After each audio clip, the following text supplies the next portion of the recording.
Hello, Ron Bajai. So I am trying something different right now. I have moved the camera, big change. So anyway, guys, we have talked about leveling world tiers, right? Helltide, and the three of whispers and grim favors. Now the next up we have in the process of leveling. One of the important things are nightmare dungeons. You can access nightmare dungeons using these sigils. They have tiers, as you can see. The leveling is always the same, right? And that's changing with the expansion, so maybe I shouldn't be commenting too much on it, but it's always plus 54 levels of what the sigil tier is. So if the sigil is, let's say, level 50, the monsters in there will be level 104. If the sigil is level 100, tier 100, it's going to be tier 154. So the first 20-ish tiers are in world tier 3, and that's not useless. So guys, you transition into world tier 3 at level 30s to 40s, wherever you feel fit, and you jump into Helltide to gain some levels. And after that, there will be a bit of an uncomfortable gap in leveling, right? And I suggest that you fill that gap with doing Sacred Nightmare dungeons, right? I mean, you will get some of them, but if you don't like what you get, you can always craft some here. As you can see, it goes all the way up to level 20. After that, you need world tier 4. And when you press them, the Nightmare dungeon will activate. There are, I believe, more than 50 or so, right? There are a lot of Nightmare dungeons. So not all of the dungeons in the game are Nightmare dungeons, but most of them are. And I'm sure you have done some dungeons while playing the game, and they will not take even a similar amount of time, right? I would be remiss if I said the difference is small. It is not small at all. The best one and versus the worst one, at least double clearing speed difference, because some are very annoying and painful, right? Take a long time to clear, some don't. And in Nightmare dungeons, you will have always one positive modifier and one negative modifier, right? As you can see, some of them here. Yeah, I mean, these are self-explanatory. You can have increased crit rate, you can reduce cooldowns, you can get more glyph XP upon finishing it. That becomes very valuable once the character is strong. Sometimes, guys, the character is not very well built, right? I mean, you are just building up your way. The positive affixes can come in handy, right? But after some point, you are just powerful, and what you want is that extra sweet glyph XP. Because, guys, nightmare dungeons are important and that's also subject to change. But yeah, let's just finish our just before the expansion series. Right now, it's the only way to earn glyph XP, right? There is no other way to earn glyph XP. And with everything else, there is always a way around, right? I mean, you want to grind master materials, you go to pit, or you do infernal hordes. You want to grind XP. There is the pit, there is the Helltide, there is the whispers, there is the nightmare dungeons. But for glyph XP, this is only so, guys. You have to do tens and tens of nightmare dungeons, right? Because to reach maximum character power, you want to max out the glyphs, which we have discussed before. So the amount of glyph XP you will be earning will be based on the Nightmare Dungeons tier, and also if it has the Ancestral Awakening modifier or not. That modifier will mean 20% additional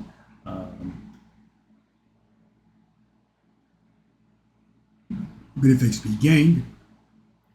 So what you should be aiming for, so guys, which tier should I engage, right?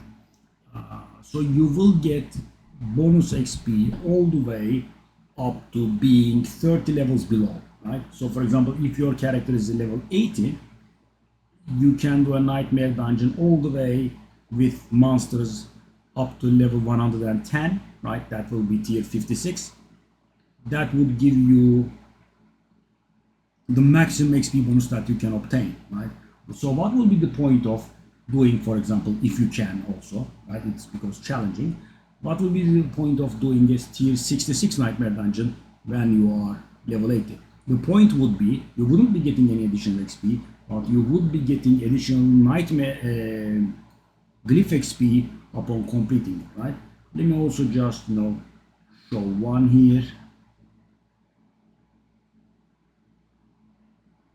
I mean, let's do it here, 90.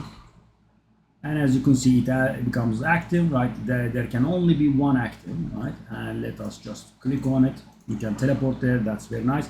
But some of the nightmare dungeons you will not have access to until you clear the related stronghold, right? So that one I just entered was a stronghold one. So if you have that sigil, right, you can't go in until you do the stronghold. But the strongholds are not that bad, So there will always be different kinds of requirements in here. Sometimes you will save prisoners, sometimes you will kill everything, sometimes you will carry objects to pedestals like this one. Right? There are multiple, and the layers are different. Right? I mean, sometimes you have to complete like 2 or 3 objectives, sometimes you have to complete 2. Right?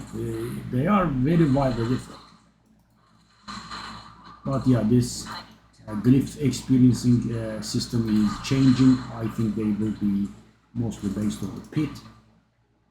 Okay, we found one of the stones.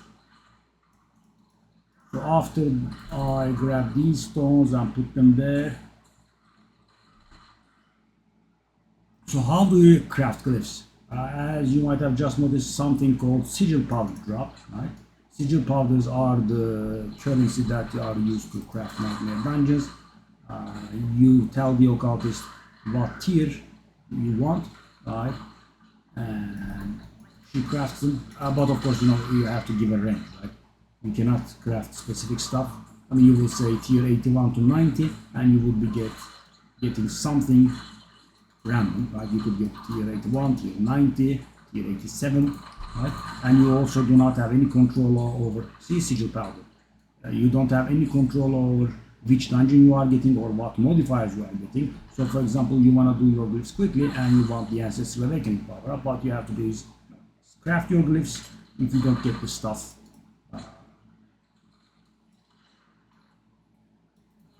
salvage those sigils and craft them again until you do. But it can be an annoying experience. So I actually ran out of sigil powder when I was doing that at some point. And of course, in hardcore, you do die. That makes you run a lot of nightmare dungeons. Okay, so we have to slay the vampire lords now. We see one of them. Let's find the others.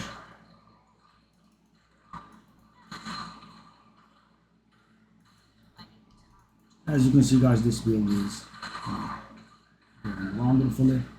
And this is a tier 91. Oh, where did I take that damage? I should have been more careful, I guess.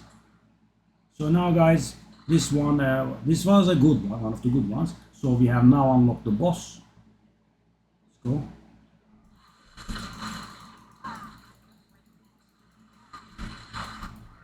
And the boss is dead. So it forms a protective bubble around us, so any leftover residue, casts or explosions, etc. can kill us as long as we are in here.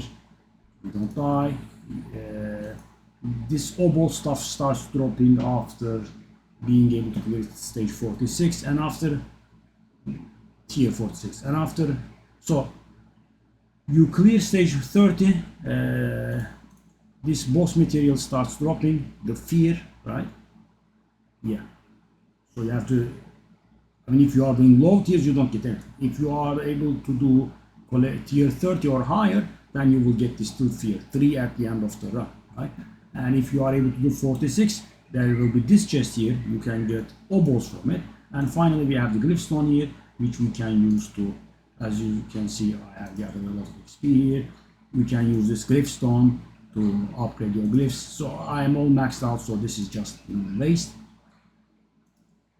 So what I would suggest is, guys, in the end game you will have to do them a lot, but as I said, you jump into world tier 3 on level 30s or so. You go to the hell type, go to 40s, 45 and 50, you should be pushing 50, because any nightmare dungeon you complete before 50 will not do anything. You are not even allowed to upgrade your glyphs, right?